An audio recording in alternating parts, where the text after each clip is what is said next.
Oh hey, welcome to my Court of Miracles review from someone who's a massive Les Mis fan. So Court of Miracles came out I think like less than 2 weeks ago, and from what I can tell it was pretty hyped up. I was recommended it like non-stop by my Kindle ebook section, which seemed to be determined for me to buy the book, to the point that I actually did buy the book. I remember that the cover did interest me, and so I clicked on it and read the little title it had on Amazon, and I remember seeing Court of Miracles, a Les Mis retelling, or like a Les Mis inspired story or something like that. And I was instantly intrigued because, like, I don't know if you know this about me, but I have a huge passion for Les Miserables.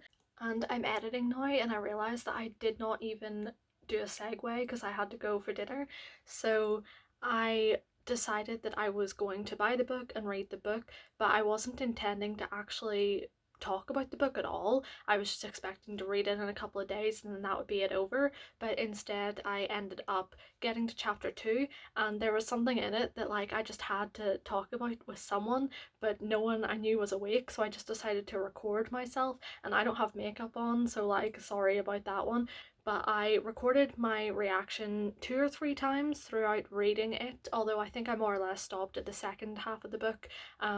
So here's some of the clips that I recorded while reading the book to give you sort of like a genuine vlog style update, and then I will come back later for the actual talking about how I felt about the book and I guess kind of a review.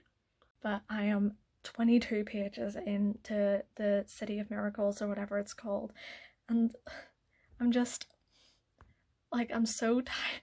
I'm so tired. So I'm now 37% of the way through the book, and I'm just kind of I'm not struggling through it. I think it's quite easy to read actually.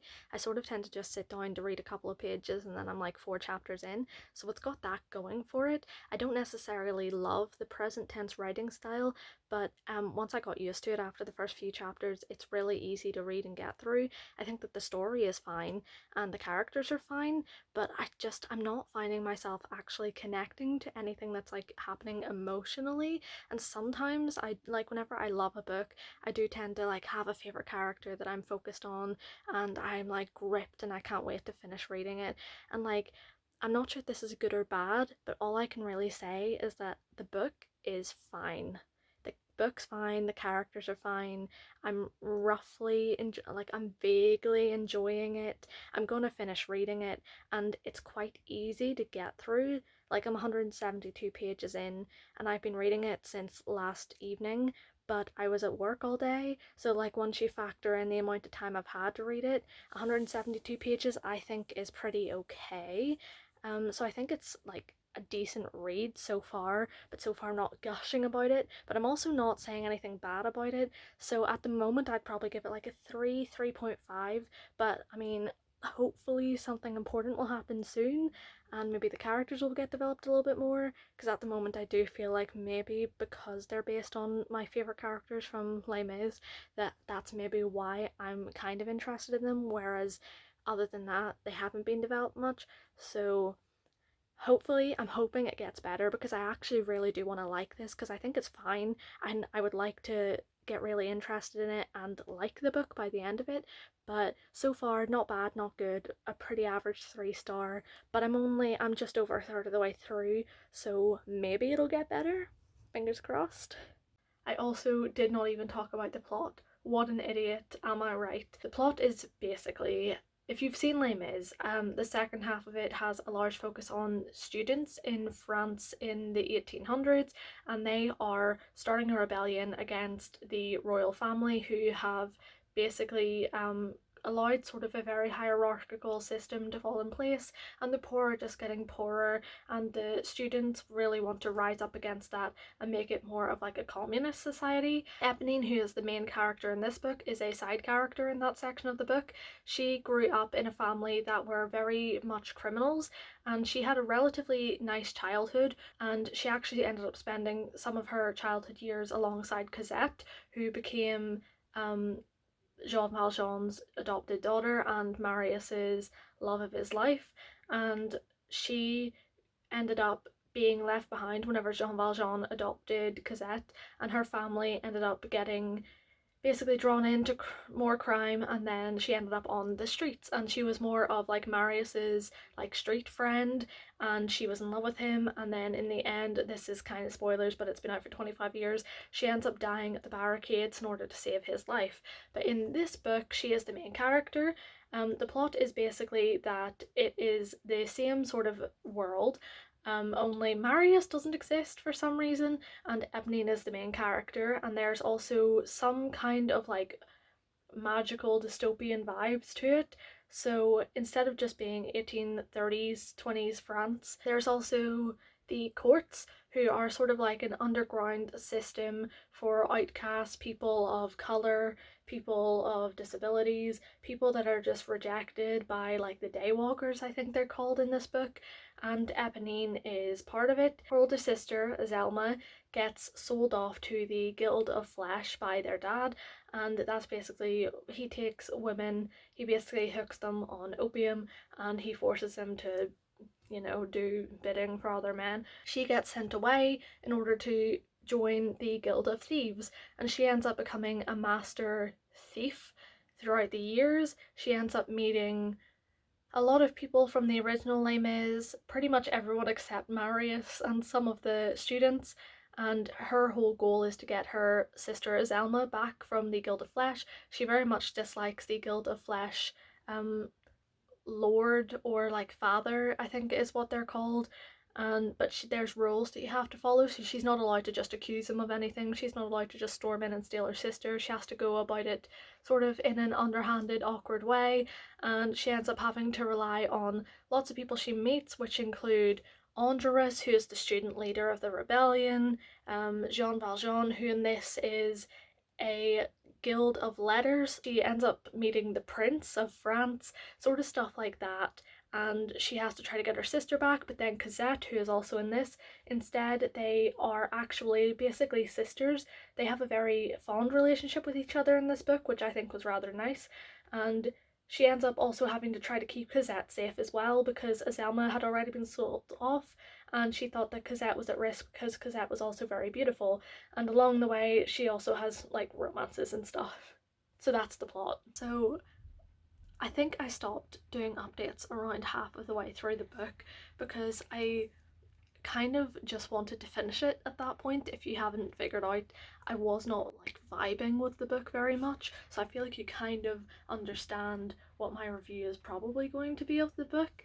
I will sort of read you bits of the review that I ended up giving it on Goodreads, and I will tell you I gave it 2 stars. I know that for some people 2 stars is like an extraordinarily low mark to give something. Anything less than 4 is bad, but for me I tend to mark things as 1 is really bad and something that I disagree with. 2 stars is something that I didn't really like and I probably wouldn't read again, but I can see potential in it, or I didn't hate it. 3 stars is something that I enjoyed but only to a certain extent. 4 stars is pretty good, something that I enjoyed a lot and might pick up again, and 5 stars is very rare, and that's something that I thought I really believed spending time on was worth it, and that I really loved it and enjoyed it and would recommend it to a bunch of people. So 2 stars isn't necessarily a horribly negative review, but it is still not great. So I left this review and I tried to make sure that I said multiple times like I'm not trying to be mean here, and I definitely don't want to come across as mean just because I didn't like a book. I think everyone's book styles are different. Plenty of people will love this book, but for me I just did not vibe with it. Anytime I give anyone 1 or 2 stars on Goodreads, it's not out of the like darkest part of my heart to destroy their lives. It's just because I did not like the book and I want it to reflect on the book, not on the people who wrote it. So if you can't tell from the intro, I love Les Mis. My favourite characters are the students, the young ones. I distinctly remember the first time I ever saw Les Mis, I literally knew nothing about it going into it. I didn't even want to be there. I was kind of in and out of it for the first third, and then I got way more into it. But then the students came along, and the students and Cosette and Eponine have always been the most interesting part of the story to me, because they are the closest people in age to me, I guess, even though I was only like 13 whenever I first saw it. But they are people that are like in their late teens, their 20s, and they are just really passionate about wanting to change the world.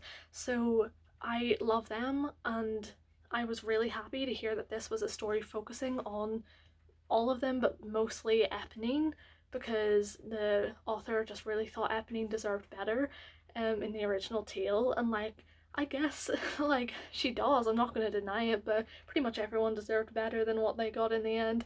But I feel like you can sort of tell throughout the whole book that the author has a huge bias towards Eponine, but I will sort of get into that a bit later. I really like fantasy, I like young adult, and I like dystopian. So really this book really should have been perfect for me. It's a Les Mis story set in like a fantasy 1800s world that has like a dystopian vibe to it, and it also has like these courts underground that have different vibes and aspects to them, and Eponine is a thief, and there's a lot of like female strength in it. Eponine is very strong, very reliable. Her relationship with all the other women are really interesting and good, and it really is just a recipe of something that I should have adored. But I actually think that being a fan of the original Les Miserables characters worked to my detriment in this book. I think that because I'm so passionate, and I do this thing where once I like something, I like absorb it into my whole life. So whenever I decided I was really passionate and interested in the students, that became like something I was determined to read more about, and I love the students and their personalities, so I think to see them taken and almost turned into different people was like almost annoying for me. And it's not that I think that the author did a bad job doing it. I'm just mostly confused why the author did it, because I honestly think this book would have worked just as well, maybe better, if it had nothing to do with Les Mis. The thing is that Eponine is the main character, and Eponine is one of the only characters who is similar to her original character. Everyone else seems to be kind of different. They just mostly share names, and I'm not quite sure why they did that. Like, I understand that they probably wanted the setting of the 1800s, the revolution, they wanted to have the student uprising. I understand that, but could they not have just changed the names and maybe said it was like vaguely inspired by Les Miserables, or even just that it was inspired by history? Because if they had changed all the names, I honestly don't think I would have really picked up that like Angelus was meant to be Angelus, or that Cosette was meant to really be Cosette. You know, a lot of the characters only don't share a lot of similarities to their originals, which I think is where a lot of my disappointment came in, because they were all changed around. But I did mention in my review that that kind of was one of the things that really jarred me. But even if that hadn't happened, I still wouldn't have given this book more than 3 stars, because even just the story and everything about it, the writing and everything, it was all just very average for me. A lot of it fell kind of flat, because I don't want to sound like a Les Mis student fangirl that's saying like, oh my god, I can't believe that they took the character of like Courfeyrac and changed him entirely. He's not even in the book, by the way. I'm not. I'm just saying that that was something that was kind of confusing to me, but also just because I was really just confused by it. But even without that, I still don't think I would have ever loved this book, just because of some of the issues I had with it personally. But that's not something that I don't think everyone's going to share. I mentioned a couple times in my review, I actually think that a lot of people will like this book, because it does have good parts to it. I do like the fact that all the female characters are very strong. I like the idea of the story. I thought that the idea of the plot was actually like a really fun dystopian fantasy young adult book.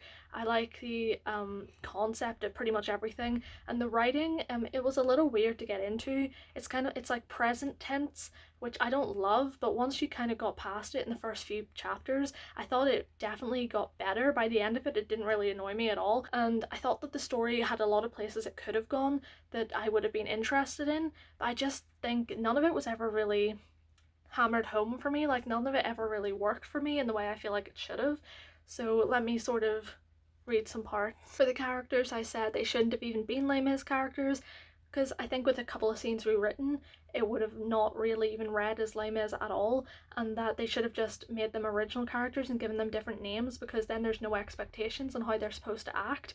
Like, one of the characters that acts wildly different in the book, and this isn't really a spoiler because he's not in it very much, is Grantaire. And if you've ever read the original or seen the movie or watched the musical, Grantaire is the drunk cynic of the student group. He doesn't really want to be there, and he is very reliant on alcohol. He's very loud and outspoken. He kind of doesn't think that the revolution is going to succeed. He's mostly just there because he believes in his friends and the leader instead of the actual cause. He's pretty determined that they're going to fail the whole time, and in the end, and this I guess is kind of spoilers for Les Mis, but it's been around for 25 years, in the end he decides to die alongside the leader because he was always believed in the leader but not necessarily the cause. Whereas in this book, he's like the second in command. He's kind of a drunk, he's kind of fun, but he doesn't do an awful lot. He's like Enjolras' best friend, whereas in the original book, they did not get on at all. Enjolras actually very much talked down to Grantaire the whole time, who very much idolized him, whereas in this, they're pretty much best friends from what I can tell. Grantaire is his second in command, and he's very much a strong believer, apparently, in what they're doing, to the point that he pretty much risks people's lives to go through with the revolution at one point. So why was he called Grantaire? Could they not have just changed his name? In fact, could they not have made that Courfeyrac, who's not even in the book? So like, I'm very confused as to why they chose these characters to bring to this book, but to change their personality so much. But I keep saying that, but even if this wasn't Grantaire and it was an original character called like James, I still wouldn't have really liked his character. I still wouldn't have thought his motivations worked. But the characters, I think none of them were very interesting. I don't think they matched their counterparts at all. And even then, I wouldn't have given it very high. None of the characters really gave me convincing vibes. But beyond that, a lot of the characters got dragged in to this really, for me, awful romance plot. And I know that that's a very strong word, but for me, I like romance sometimes when it's done well, to the way I like it, because I think there's a lot of sort of like toxic or kind of overdone or kind of unhealthy, unrealistic or annoying tropes in young adult romance that I'm not trying to like shit on or anything. Like, if you like that, that's fine for you, but I just don't personally love triangles, love squares, ones where the guy is really mean to the girl and then she just falls in love with him anyway, one where like the guy has no reason to be jealous but he is anyway. Stuff like that to me seems very like toxic. I don't enjoy reading it, but that's in this book. All of the things I mentioned is in this book, which like if you love, go ahead, this book has it all. And I'm not saying that the author's like a bad person or that the book is absolutely awful and unforgivable because it includes any of this stuff. Like, it's just because I personally don't like these kind of tropes and things. But there's a love square in this book. 3 guys are vying after Eponine's attention, but the thing is, I just personally don't think any of them are very good romantic partners. To be honest, that's why I couldn't get behind any of them. So the fact that a fairly large portion of the book, especially in the second half, relies a lot on romance, it kind of kept throwing me off. Like, the first half, there is sort of hints at a romantic relationship, but because Eponine is so young in it, because there's 3 different ages that she is throughout, it's kind of like a secondary thing. Not as much the first one, it's not involved as much, but the second one, it's kind of like a secondary thing. It's only like talked about. But by the third time, where she's 18 years old, it's like pretty much every interaction she has with a boy, they're like in love with her and she has feelings for them. And I don't really like any of the 3 ones that have feelings for her. Here's what I said in my non-spoilery review. 1 is far too old for her. I know at the end of the book, in the third part, she's supposed to be around 18. You're never really told, but you kind of can do maths, and she's about 18 by the end, so she's an adult and that's okay. But in the second part, from what I can tell, she's only like 15 years old, and I'm like trying to do mental maths of how old her first love interest could be, but no matter what I do, unless he was no older than 14 whenever he like rescued her, he would definitely be way too old. Even if he should have been like 11 or 12 whenever he rescued her, if they wanted her to have feelings for him whenever she was 15, because the only age I can think that he would have been, judging by how he was written and how he acted, would be like far too old for a 15-year-old to have a romance with, and that's throwing me off. And I know that this is set in the 1800s and that wouldn't have been like so awful back then, but for a modern reader, that's like weird. The second option is like an insta romance, and for some reason he still remembers her face 6 years later and they saw each other for 10 minutes at most. He is kind of creepy and he's not even he's just like this random character that they've added in. And I'm not necessarily saying he shouldn't have been there, because I actually think that his family added a little bit of extra something to the book. I thought that that was nice. And then the third guy, ironically, given his role in the original book, is her best option in my opinion. But even then, I don't like how she feels like she needs to explain herself around him all the time whenever she's talking to other boys. I just don't think that that's very healthy, but he's still the best option out of the three of them, because at least he's probably about her age and talks to her sometimes. If you love romance and you like young adult romance and you don't mind any of the things I've said about like love squares and whatever, then I'm sure that you will have a fine time with this book. And it's not necessarily that these are the worst written relationships ever. I have read much worse, but for me, for someone who like does not like it whenever like a guy grips a girl's wrists and like hurts her, or a guy that yells at her and then has to come apologize because his friend forced him to, or a guy that like doesn't know her at all but likes her because she's cute and is like different to other girls, like I just don't like those kinds of relationships. So for me to read a book where those are the only relationships in it, I was never really going to be a huge fan of the romance, which unfortunately takes up a fair amount of the plot.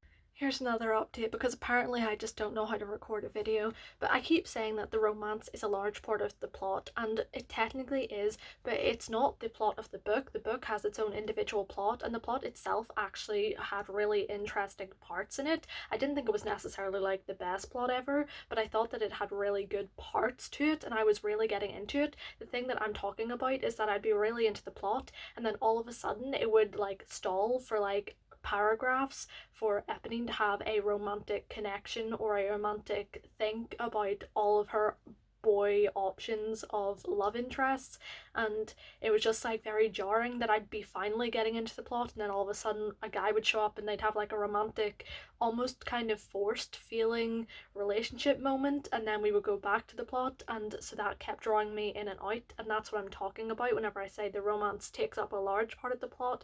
It's not that this is a romance book. The book has its own sort of heist sister rescue operation plot, which I would get really into at points and actually was enjoying enough that I would have maybe given it a 3 or 3.5. It's just that every time I was starting to get into it, then the romance would come and just like derail the plot that I was into a romance sort of section, which I was not liking because I just didn't really like any of the romances or how they were written personally. Cosette, almost every time she's on screen, is there to say, oh, I think that boy likes you, or like, oh, that guy's so cute, you two would be so cute together, I think you're in love. She's a bit underutilized, I would say. She does get a little bit better throughout, but at least once in every conversation she's in, she will make a comment about how cute a guy is and how much Eponine should date him. I would prefer it to be a little bit more subtle, where it's not just being told to me that they have a chemistry and they should get together, especially when she's 15 and he's like at least 22 from what I can tell. So it just wasn't my thing, the romance. And I'm not like trying to be rude, just the romances, just because I don't like a lot of romance tropes in this book that are used, means that I wasn't really probably ever going to enjoy this romance, because sometimes romances just don't vibe with me, and like that's okay, that's on me, that's not on like people that love romances, but I just don't understand, because to me they're not cute. But like maybe that's a me problem, but if you are like me and you have issues with any of the stuff I've talked about, then you probably won't like the romances in this book either. The writing is a bit weird, but you kind of get used to it by the end. It's fine. And honestly, I think that it has potential. I think that if the writer keeps writing, at some point I think that they could probably write a book that I would really like. The writing's fine. The plot is kind of weird. I kept zoning in and out of the plot. I thought that it had a lot of interesting points to it, but it kind of was like, it was a fairly long book, but a lot of it seemed to just be like going back and forth. There actually wasn't really much of Les Mis plot involvement until about 50% of the way through the book, which I think is really weird to say it's a Les Mis retelling and then like not include that. I feel like honestly it shouldn't have even been mentioned that it had anything to do with Les Mis, because then I wouldn't have been expecting anything like that. But even then, the plot, it's fine, but I feel like because the idea actually sounded so interesting that it could have been just a little bit more. I almost gave it 3 stars until the end, and this is like a very minor spoiler for a minor character who doesn't do much, but if you don't want to hear it, I'll put like spoiler up and you can just skip to when that goes. But Javert is a woman in this book, and I was really interested in that because I'm always happy to have more women in the book because there's not a lot in the original Les Miserables. But then it got to the point at the end that I realised Javert was only made a woman so that this author could have a straight explanation as to why Javert was so obsessed by hunting down Jean Valjean. Why? But I think that the thing that actually saved it a little bit was the climax of the book. I actually think was quite interesting. I think that it was a pretty good wrap up to everything that had been building up throughout. Like, I had issues with everything that was building up throughout, the characterization, the relationships, and the plot that I was kind of zoning in and out of, that made it a very average book. The ending was actually pretty good. I think it was a pretty good payoff to what I had been reading up to, and I really liked the idea of the women coming together to really be the people that defeated the bad guy, and I thought that the world was really interesting. Do kind of wonder how we're going to get a second book out of this. Like, personally, I don't think I'll be reading the second book just because I didn't enjoy this one, but if you did, like, read it and tell me what happens in it. But I'm just not sure what's going to happen because obviously the next book is not going to be inspired by Les Mis because they basically wrapped up the whole story in this one. So I'm just not sure what's going to happen because I feel like we more or less got the whole story in this book. Like I've said many times, the people that either like Les Mis but aren't as obsessed with it as me because I have a very obsessive personality, or people that haven't seen Les Mis, they could probably enjoy this. If you like young adult romances and you don't necessarily mind some of the tropes that I personally don't like, I think you might like this. I feel like this book has enough decent points that I probably could have given it a 3 star if with a couple of changes, but just as it was, I couldn't give it more than a 2. But I think that there's a lot of people who are enjoying it, and I feel like even probably my own friends or family would probably be able to read it and give it a 3 or 4 stars because I think it's just different depending on your personal choice. I just don't think this was my book, which is a bit sad. But if you are anything like me, then you might not like this book as much, but I'm hoping that my review, even though I personally didn't have a very good experience reading it and I gave it a somewhat negative review, if you have listened to it, I'm hoping that if you are interested in it, it's actually kind of giving you some insight into what happens into the book to know if you will like it. I don't want this to be a negative review where everyone takes away the point that I didn't like it, so I'm telling everyone that they wouldn't like it and that they shouldn't read it. That's not at all what I'm saying. I'm saying that I didn't like it and here's why. So if you wouldn't like it, then maybe you shouldn't. But if you have listened to what I said and you still think it sounds interesting, or if what I've said has interested you, then go ahead and read it because I'm not gonna police your reading interests. I'm just giving my opinion because it's a recent book and sometimes it's nice just to sort of talk about the reading that I'm doing. So that's my review.